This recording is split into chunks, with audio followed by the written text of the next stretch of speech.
செவ்வந்திக்கு உதவி செய்த நிறைய பேர் கைது செய்யப்பட்டு இப்போ விளக்கமறியலில் வைக்கப்பட்டிருக்கிறது உங்கள் எல்லாருக்குமே தெரியும். என்ன பிரச்சனை என்று சொன்னால், அவர்களில் கொஞ்சம் பேருடைய பேர் விவரங்கள் இப்போ வெளியாகி இருக்கிறது. உத்தியோகபூர்வமாகவே பேர் விவரங்கள் வெளியாகி இருக்கிறது. மற்றது ஒவ்வொருத்தரும் என்னென்ன உதவிகள் செய்தார்கள், எப்படியெல்லாம் உதவி செய்தார்கள் என்று சொல்லி அந்த பட்டியலும் வெளியாகி இருக்கிறது. இது எல்லாத்தையும் குற்றப்புலனாய்வு பிரிவை வெளியிட்டிருக்கிறது. எனவே எல்லா தகவல்களும் உறுதிப்படுத்தப்பட்ட உண்மையான தகவல்களாக இருக்கும். என்ன பிரச்சனை சொன்னால், செவ்வந்திக்கு உதவி செய்யறதுக்கு போட்டி போட்டு உதவி செய்திருக்கணும். நீயா நானான்னு சொல்லி போட்டி போட்டு உதவி செய்திருக்கணும். அதாவது எப்படியாவது நான் செவ்வந்திக்கு உதவி செய்தே தீருவன், உதவி செய்யாமல் என்னால் இருக்கவே முடியாது என்று சொல்ற அளவுக்கு எல்லாரும் போட்டி போட்டுக்கொண்டு மாறி மாறி உதவி செய்திருக்கணும். இப்போ அவ்வளோ பேரும் கைது செய்யப்பட்டு விளக்கமறியலில் வைக்கப்பட்டிருக்கிறார்கள். ஒவ்வொருத்தருக்கும் ஒவ்வொரு நம்பர் கொடுத்துருக்கு. இதில் பார்த்தீங்கன்னு சொன்னால், செவ்வந்திக்குரிய நம்பர் 15. அதாவது கணேமுல்ல சஞ்சீவனுடைய கொலை வழக்கு தான் அடிப்படை கேஸ். இந்த கேஸில் செவ்வந்திக்குரிய நம்பர் 15. அப்போ 15 சொன்னால் முன்னுக்கு 14 பேர் இருக்கணும்னு அர்த்தம். அப்போ அவ்வளோ பேரும் இந்த கொலையோட சம்பந்தப்பட்ட ஆக்கள் தான். இதில் சமிந்து டில்சானுக்கு சிலவள இலக்கம் ஒன்றோ தெரியலை, அதனுடைய விவரம் வெளியாகலை. ஏன்னா அவர் தான் பிரதான துப்பாக்கிதாரி, அவருக்கு சிலவள ஒன்றாக இருக்கலாம். செவ்வந்தியினுடைய இலக்கம் 15.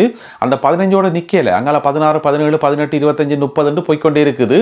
இன்னும் நிறைய பேர் கைது செய்யப்பட்டு ஒவ்வொருத்தருக்கும் நம்பர் கொடுக்கப்படும் என்று சொல்லி நாங்கள் எதிர்பார்க்கலாம். இப்போ ஒரு சில ஆட்களோட பேர் விவரங்கள் வெளியாகி இருக்கிறது. அந்த பேர் விவரங்களை பார்ப்போம். உங்கள் எல்லாருக்குமே தெரியும், பிப்ரவரி மாதம் 19ஆம் தேதி புதன்கிழமை துப்பாக்கிச்சூடு நடந்தது. நீதிமன்றத்துக்குள்ள கணேமுல்ல சஞ்சீவ சுட்டுக் கொல்லப்பட்டவர். அன்றைக்கு அந்த நாள், அந்த பிப்ரவரி மாதம் 19ஆம் தேதி புதன்கிழமை செவ்வந்தி யார்ட்ட வீட்டில் தங்கி இருந்தவா, பிரியங்கா என்று சொல்லப்படுற ஒரு ஆள் வீட்டில் தங்கி இருந்தவா. அதை பற்றி நாங்கள் ஏற்கனவே நிறைய காணொலிகளில் விரிவாக விளக்கமாக பார்த்துட்டோம். அந்த பிரியங்கா என்று சொல்லப்படுற பெண் 52 வயதுடையவர், மருத்துவமனை ஒன்றில் வேலை செய்கிறவர், தன்னுடைய ஸ்கூட்டியில் ஏற்றி கொண்டு போனவான்னு சொல்லி எல்லா விவரங்களும் நாங்கள் பார்த்துட்டோம். அப்போ பிரியங்கா வீட்டில் இருந்து அடுத்த நாள் 20ஆம் தேதி வேறொரு இடத்துக்கு போகணும். அந்த வேறொரு இடம் எதுன்னு சொன்னால், ஒரு பிஸ்னஸ் மேன் ஒருவருடைய வீடு, ஒரு பிரபலமான ஒரு பிஸ்னஸ் மேனாம். அவர் என்ன செய்திருக்கார், கூட்டிக்கொண்டு தன்னுடைய வீட்டில் வச்சிருந்திருக்கார். 52 நாட்கள் செவ்வந்தியை தன்னுடைய வீட்டில் வச்சிருந்திருக்கிறார் அந்த பிஸ்னஸ் மேன். அவருடைய பேர் என்னென்று சொன்னால் சஜித் தினுஷ என்று சொல்லப்படுற நபர். அவரும் இப்போ கைது செய்யப்பட்டு அவருக்கும் ஒரு நம்பர் ஒன்று கொடுத்துருக்கு. அவருடைய நம்பர் 25ஆம் இலக்கம் அவருடைய இலக்கம். அதுக்கு பிறகு பார்த்தீங்கன்னு சொன்னால் 52 நாட்கள் அவருடைய வீட்டில் இருந்துட்டு அடுத்தது இன்னொரு இடத்துக்கு மாற்றணும். அப்போ அந்த வர்த்தகருக்கு சொல்லப்படுது, ஒன்றுக்கும் யோசிக்காங்க, ஒரு நாள் 2 பேர் வெறுவினம், இன்ன கலர் காரில் இன்ன நம்பர் பிளேட் உள்ள காரில் 2 பேர் வெறுவினம், அவைகிட்ட செவ்வந்தி அனுப்பிவிடுங்கன்னு சொல்லி இவருக்கு சொல்லப்பட்டது. சொன்னபடியே பார்த்தா ஒரு நாள் ஒரு காரில் 2 பேர் வெறினம், ஒரு கணவனும் ஒரு மனைவியும் வெறினம் செவ்வந்தியை கூட்டிக் கொண்டு போறதுக்கு. எங்க கூட்டிக் கொண்டு போறதுக்கு சொன்னா மாத்தரைக்கு கூட்டிக் கொண்டு போறதுக்கு. அப்ப இந்த 52 நாட்களும் செவ்வந்தி தங்கியிருந்த அந்த வர்த்தகட்ட வீடு வலிப்பென என்று சொல்லப்படுற இடத்துல இருக்கிற வீடு. அங்கதான் அவ தங்கியிருந்தவா 1.5 மாசம். அதுக்கு பிறகு இந்த கணவன் மனைவி 2 பேரும் தங்களுடைய கார்ல கூட்டிக் கொண்டு போயினோம். அந்த கணவன் மனைவியினுடைய பேர் என்னன்னு சொன்னா, மனைவியினுடைய பேர் ரேணுகா சாந்தி. அவாக்கும் ஒரு நம்பர் ஒன்று கொடுத்திருக்கு, 26ஆம் நம்பர். இந்த கொலை குற்றத்தில் இந்த கேஸில் 26ஆம் இலக்கம் அவாக்கு, சாந்திக்கு. அதுக்கு பிறகு அவாவினுடைய கணவருடைய பேர் என்னன்னு பார்த்தா ஆனந்த உபாலி. அவருடைய இலக்கம் என்னன்னு பார்த்தீங்கன்னு சொன்னா 27. எனவே 26ஆம் இலக்கத்தை உடைய ரேணுகா சாந்தியும் 27ஆம் இலக்கத்தை உடைய ஆனந்த உபாலியும் சேர்ந்து தங்களோட கார்ல செவ்வந்தியை ஏற்றி கொண்டு போய் 15ஆம் இலக்க செவ்வந்தியை ஏற்றி கொண்டு போயிட்டு தங்களோட வீட்டில் வச்சிருந்திருக்கிறோம். அதுக்கு பிறகுதான் என்ன செய்த வேண்டும் சொன்னால், உள்ளூராட்சி சபை தேர்தல் நடந்த மே மாதம் 6ஆம் தேதி அண்டை கண்டு பார்த்து தங்களோட காரில் ஏற்றி கொண்டு மாங்குளத்துக்கு கூட்டிக் கொண்டு போயிட்டு அப்புறம் மாங்குளத்திலிருந்து கிளிநொச்சிக்கு கூட்டிக் கொண்டு போய் கிளிநொச்சியில் அம்பாள் குளத்தில் கொண்டு இறக்கி விட்டுருக்கணும். இதுதான் இவியல் செய்த வேலை. அதுக்கு பிறகு அம்பாள் குளத்தில் பழக்கடை ராஜன் மற்ற ஆக்கள் எல்லாரும் போட்டி போட்டுக்கொண்டு செவ்வந்திக்கு உதவி செய்தது. பிறகு அவே உதவி செய்த காணான்னு சொல்லி யாழ்ப்பாணத்துக்கு கூட்டிக் கொண்டு போயிட்டு அங்கே ஆனந்தன் அந்தோணி பிள்ளையினுடைய மச்சான், ஆனந்தன் அந்தோணி பிள்ளையினுடைய மாமா, மற்றது தம்பி என்று சொல்லி அங்க போட்டி போட்டுக்கொண்டு உதவி செய்து, இப்படி எல்லாருமே மாத்தி செவ்வந்திக்கு உதவி செய்து போட்டி போட்டுக்கொண்டு உதவி செய்து இலங்கையிலிருந்து இந்தியாவுக்கு அனுப்பி, இந்தியாவிலிருந்து நேபாளத்துக்கு அனுப்பி, இப்போ கடைசியாக கொண்டு கைது செய்யப்பட்டு விளக்கமறியலில் வைக்கப்பட்டிருக்கிறார் செவ்வந்தி. சரி, இவ்வளவு பேர் இங்கால வெளிப்பனையிலிருந்து மாத்தறையிலிருந்து அம்பாள் குளத்திலிருந்து யாழ்ப்பாணத்திலிருந்து இவ்வளவு பேரும் போட்டி போட்டுக்கொண்டு செவ்வந்திக்கு உதவி செய்வதற்கு என்ன காரணம் என்று சொன்னா ஒரே ஒரு காரணம் காசு. அவ்வளவு காசு வந்து அள்ளி இறைக்கப்பட்டிருக்கிறது. ஒரு பக்கம் கெகல் பத்திர பத்மே வந்து காசு அள்ளி இறைக்கிறார். போதாக்குறைக்கு 1 கோடி ரூபாய் பெறுமதியான போதைப் பொருளை வந்து ஏகே பாய்க்கு கொடுக்கிறார். அது ஒரு பக்கம். பிறகு மத்துகம ஷான் என்று சொல்லப்படுற இன்னும் ஒரு ஆள் வந்து இங்கால வெளிப்பன மாத்தர இந்த பகுதிவியல் காரில் வந்து கூட்டிக் கொண்டு போனது, வீட்டில் தங்க வச்சது, இந்த சகல செலவுகளுக்கும் வந்து காசை வந்து அள்ளி இறைச்சிருக்கிறார் மத்துகம ஷான். மத்துகம ஷானை பற்றி நாங்கள் ஏற்கனவே வந்து இன்னும் ஒரு வீடியோவில் வந்து விரிவாக விளக்கமாக பார்த்தனாங்க. அந்த பேரை வந்து ஞாபகம் வச்சுக் கொள்ளுங்க. ஏன்னு சொன்னா மிக விரைவில் அவரும் கைது செய்யப்பட்டு கட்டுநாயக்கா விமான நிலையத்தில் கொண்டு வந்து இறக்கப்படுவார். எனவே மத்துகம ஷான் என்ற பேரை வந்து நாங்கள் ஞாபகம் வச்சிருக்கணும். மிக விரைவில் செய்திகளில் வந்து அடிபடுவார் என்று சொல்லி நாங்கள் எதிர்பார்க்கலாம்.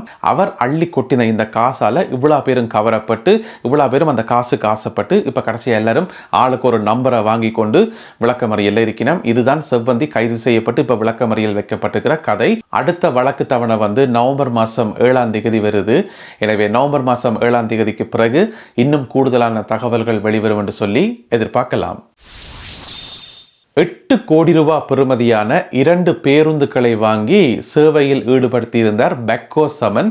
இந்த கதை எங்கள் எல்லாருக்குமே தெரியும். அப்ப முதலாவது பஸ்ஸை வந்து எப்போ வாங்கினவர்னு சொன்னா 2022ஆம் ஆண்டு வாங்கினவராம். அப்ப 2022ஆம் ஆண்டு ஒரு வர்த்தகரை பயன்படுத்தி தான் அந்த பஸ்ஸை வாங்கியிருக்கார். பஸ்ஸை வாங்கிட்டு இப்போ என்ன செய்யணும், பஸ்ஸை சும்மா வச்சிருக்கலாமா வீட்டில்? இல்லை. அப்போ அந்த பஸ்ஸை வந்து ரூட்டில் இறக்கி விடணும், ரோட்டில் வந்து சர்வீஸில் வந்து இறக்கி விடணும். அப்போ என்ன செய்யிருக்காருன்னு சொன்னால் கொழும்புல இருந்து மொனராகலைக்கும் மொனராகலையிலிருந்து கொழும்புக்கும் ஓடுறதுக்கு அந்த பஸ்ஸை பயன்படுத்தலாம்னு ஒரு பிளானை போட்டிருக்கார். பிளானை போட்டால் இப்போ அடுத்து என்ன வேணும், ரூட் பெர்மிஷன் வேணும். அந்த ரூட்டில் ஓடுறதுக்கு பெர்மிஷன் வேணும். எனவே பெக்கோ சமன் வந்து நாட்டில் இல்லை, அவர் அந்த டைமில் வந்து துபாயில் இருந்தவர். அப்போ என்ன செய்கிறாருன்னு சொன்னால் ஊவா மாகாண சபை இருக்குத்தானே, ஊவா மாகாண சபையினுடைய இந்த போக்குவரத்துக்கு பொறுப்பாக இருக்கக்கூடிய ஒரு அதிகாரி இருப்பார் தானே, அவருக்கு வந்து மாதம் 3.5 லட்சம் ரூபாய் லஞ்சம் கொடுத்து இந்த பெர்மிஷனை வந்து வாங்கியிருக்கிறார். வாங்கி அந்த பஸ்ஸை வந்து அந்த ரூட்டில் வந்து ஓட விட்டுக்கார். அதை விட கூட உழைக்கலாம் தானே மாதம். எனவே இவருக்கு வந்து மாதம் 3.5 லட்சம் ரூபாய் அந்த பெர்மிஷன் கொடுத்ததுக்காக, ரூட் பெர்மிஷன் கொடுத்ததுக்காக 3.5 லட்சம் ரூபாய் தாரம் என்று சொல்லி ஒவ்வொரு மாதமும் தவறாமல் அவருடைய அக்கௌண்ட்டுக்கு போய்கொண்டே இருக்குமாம். இப்போ பிரச்சனை என்னன்னு சொன்னால் இப்போ வந்து பெக்கோ சமன் வந்து கைது செய்யப்பட்டுட்டார். கைது செய்து ஆளை கொண்டு வந்து இங்கே அடைச்சா அப்புறம் கூட, கொழும்புல வந்து விளக்கமறியலில் வைக்கப்பட்ட அப்புறம் கூட, போன மாதம் செப்டம்பர் மாதம் கூட அந்த 3.5 லட்சம் ரூபாய் அவருடைய அக்கௌண்ட்டுக்கு போயிருக்குது. அந்த முன்னாள் அதிகாரிக்கு போயிருக்குது. ஊவா மாகாண சபையில் பணிபுரிந்த அந்த முன்னாள் அதிகாரிக்கு போயிருக்குது. யார் மூலமாக போனோன்னு சொன்னா பெக்கோ சமன் கைது செய்யப்பட்ட பிறகு அவர்கள் செய்ய நேர்மதானே என்ன சொன்னபடி காசு கொடுக்கணும். பெக்கோ சமன் கைது செய்யப்பட்டுட்டாக்காக காசு கொடுக்கறத நிப்பாட்டலான்றதுக்காக பெக்கோ சமனினுடைய ஒரு உறவினர் வந்து என்ன செய்கிறார், தன்னுடைய அக்கௌண்ட்ல இருந்து காசை கொடுத்துக்காரு. நாங்கள் உங்களோட 3.5 லட்சம் ரூபாய் பஸ்ஸை வந்து ஒழுங்கா ஓட விடுங்கன்னு சொல்லி அந்த பஸ் தொடர்ந்து ஓடிக்கொண்டான் இருந்திருக்குது. பெக்கோ சமன் உள்ளுக்குள்ள பஸ் வெளியில ஓடிக்கொண்டான் இருந்திருக்குது. இப்ப நேற்று முன்தினம் தானே பஸ் வந்து பிடிபட்டது. எனவே பிடிபடும் வரைக்கும் அந்த கடைசி நிமிஷம் வரைக்கும் அந்த பஸ் ஓடிக்கொண்டான் இருந்திருக்குது. அதுக்காக வந்து மாசம் 3.5 லட்சம் ரூபாய் லஞ்சம் பெற்றிருக்கிறார் இந்த மாகாண சபையைச் சேர்ந்த இந்த அதிகாரி. எனவே இந்த வாரம் அவர் கைது செய்யப்பட்டு விசாரிக்கப்படுவார் என்று சொல்லி சொல்லப்படுகிறது. அவரை கைது செய்து விசாரிப்பதற்கான நடவடிக்கையில் போலீசார் இறங்கி இருப்பதாக தகவல்கள் வெளியாகி இருக்கின்றன. மற்ற பக்கம் அங்கால பார்த்தீங்கன்னு சொன்னா பெக்கோ சமன், அவருடைய மனைவியினுடைய தந்தை மற்றும் உறவினர்கள், உற்றார் உறவினர், நண்பர்கள் என்று சொல்லி எல்லாருடைய பேங்க் அக்கௌண்ட் கிட்டத்தட்ட 35க்கும் அதிகமான பேங்க் அக்கௌண்ட்ல வந்து காசா போட்டு குவிச்சு வச்சிருக்கான். பெக்கோ சமனுக்கு சொந்தமான காசு. என்ன பிரச்சனை சொன்னா இந்த இந்தோனேசியாவில் கைது செய்யப்பட்ட பாதாள உலக குழு ஆட்கள் இருக்கிற இந்த 5 பேர் அதிலேயும் வந்து அதிக அளவு பணம் கொண்ட பெரிய பணக்காரர் என்று சொன்னா அது பெக்கோ சமன் என்று சொல்லி சொல்லப்படுகிறது. அப்ப அவ்வளவு காசையும் வந்து சட்டவிரோதமான முறையில் உழைச்சு கடைசியில் ஒரு பிரயோசனமும் இல்லை. இப்ப பெக்கோவும் இல்லை, பஸ்ஸும் இல்லை, ஒன்றும் இல்லை. அவ்வளவு காசையும் அவ்வளவு சொத்துக்களையும் வந்து அரசாங்கம் அரசுடைமையாக்க போகுது. அது வந்து இலங்கை அரசாங்கத்துக்கு சொந்தமாக போகுது. இவியல் வந்து நீ காலம் முழுக்க ஜெயிலுக்குள்ளான் இருக்கணும். தேவையா இது? அடுத்ததாக இன்றைய கேலி சித்திரம் கார்ட்டூன். கடந்த 4-5 வீடியோக்களை வந்து கேலி சித்திரம் காட்டவே இல்லை, அந்த அளவுக்கு நேரம் இல்லை, அவ்வளோ பரபரப்பான செய்திகள். உங்களை நிறைய பேர் கேட்டிருந்த நீங்கள் எங்க கேலி சித்திரத்தை காணல என்று சொல்லி. எனவே இன்றைக்கு ஒரு கேலி சித்திரம். பொதுவாக பார்த்தீங்கன்னு சொன்னால் ஒரு இடத்துல வந்து ஒரு குற்றச் செயல் ஒன்று நடந்தால் அதில் வந்து போலீஸ் வந்து ஒரு டேப் ஒன்று அடிப்பினம், மஞ்சள் கலரில் ஒரு டேப் ஒன்று அடிப்பினம். அதில் எழுதியிருக்கும் கிரைம் ஏரியா அல்லது கிரைம் சீன், குற்றம் நடந்த பகுதி, இந்த மாதிரி எல்லாம் எழுதப்பட்டிருக்கு தானே விதம் விதமாக அந்த ஜெலோ டேப்பில். அதே மாதிரி இங்கேயும் ஒரு ஜெலோ டேப் தான். இது இலங்கையை சுற்றி இந்த ஜெலோ டேப் அடிக்கப்பட்டிருக்கிறது. முந்தி பார்த்தீங்கன்னு சொன்னால் இந்த குற்றங்கள் நடக்கிற இடம் வந்து ஒரு குறிப்பிட்ட பகுதியாக இருக்கும், தென் பகுதியாக இருக்கும் பெரும்பாலும். இப்போ பார்த்தீங்கன்னு சொன்னால் இந்த படத்தில் இலங்கை முழுவதுமே வந்து அந்த ஜெலோ டேப் அடிக்கப்பட்டிருக்கிறது. ஏன்னு சொன்னால் எல்லா இடம் வந்து குற்றங்கள் நடக்குது என்று சொல்லி. எனவே இப்படியான ஒரு கேலி சித்திரத்தை ஓவியர் ஜெஃப்ரி அவர்கள் வரைந்திருக்கின்றார். இந்த ஒரு கேலி சித்திரம் மற்றும் இன்றைய காணொலியில் பகிர்ந்து கொள்ளப்பட்ட செய்திகள் தொடர்பான உங்களுடைய கருத்துக்களை மறக்காமல் கீழே எழுதுங்கள். மீண்டும் சந்திப்போம் உறவுகளே. நன்றி, வணக்கம்.